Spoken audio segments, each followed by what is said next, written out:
Hello everyone and welcome back to the channel. In this episode of Shroomcraft, I will be working on improving this cave a little bit. As of now, this cave doesn't look like anything. I mean, the machine is impressive, but it does not have proper face to show off. So I will be mostly working on my base in this episode, improving the living conditions here. I have done a bit of resource gathering and I have an idea of which materials I am going to use. The biggest material is these acacia logs and come on.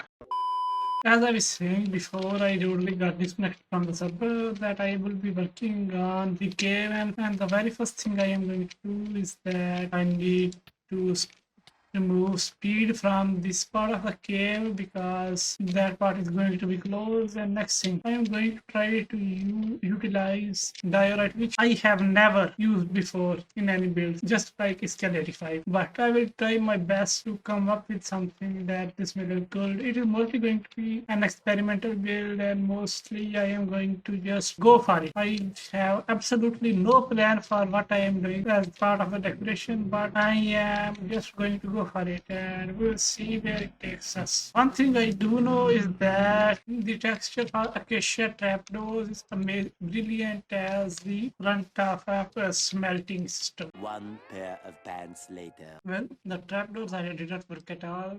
Due to the design of the redstone, it was just like jump scaring me by constantly going off and on. These trapdoors are like going like crack and then back off, then off and then down.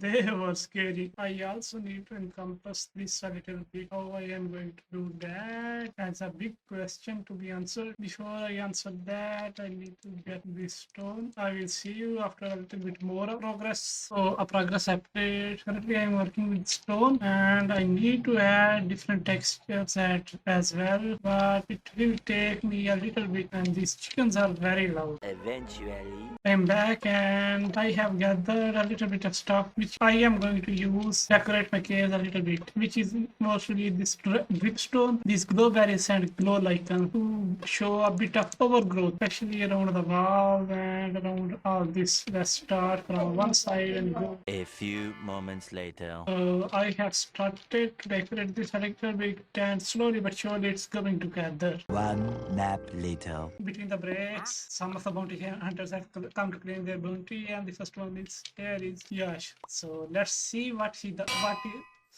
is the most creative that he can come up. I mean, seriously? Come on, man.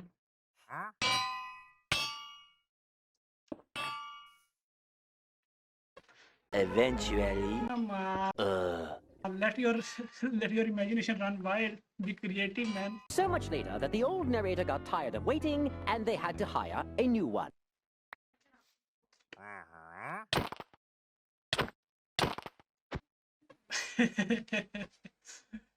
Not bad.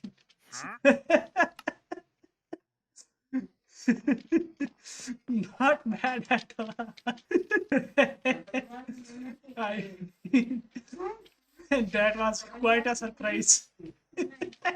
That was quite the surprise, I mean. Later that same evening. Looks like another bounty is up, so let's see what if he's up to. 1 minute 37 seconds later.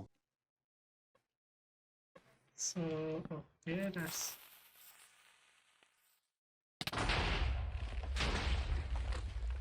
Come on, that's the oldest trick in the book. 2 very boring minutes later. One trap just failed. Let's see what he's up to now. The next morning. I feel like there is not enough green in the cave right now. I mean, it is coming together, but still, there is not enough green. And then I remember that I have mass blocks, which are literally game changers. All you got to do is place that, ball mail it, and here you go, instant greenery. Now, what I am going to do that I am going to just add the mass block here and there, and detail is going to be this. Another is going to be a little bit of cobblestone. Just simple gray is not good enough. So let me do that here quick. Later. The mass has made quite the good change in the bland gray color scheme of the cave. I mean, come on, isn't that pretty? I am in love with this mass block Mojang has introduced, and it is just the most amazing block there is. I would say it is just beautiful. It has filled the cracks in my heart, which I never knew existed. existed. Another important detail is I need to add some cobblestone here and there because you need some variation in the texture. So let me do that real quick. Late again.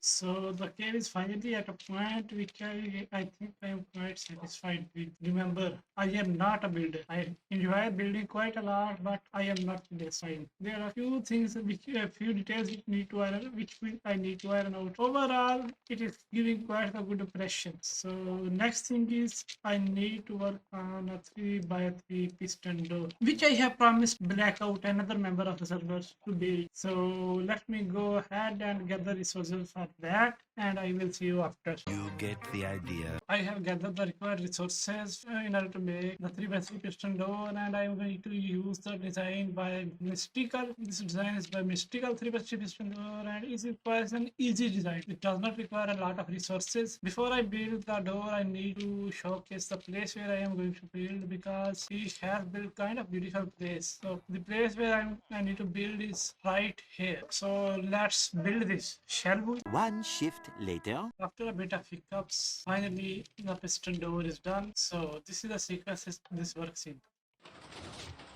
Here you go. The door is open and the door is closed. Meanwhile, back in the lowlands. This episode was a bit of a short one. The most of my time was spent working on this cave and experimenting with different things. Also, one thing I forgot to enable is Eventually. look at those particles, look at the dripping water. This is now beautiful, looking beautiful. Ele é um fato. Mano, sem caô. Batendo punheta com o pão no ventilador. E se essa mina fala merda,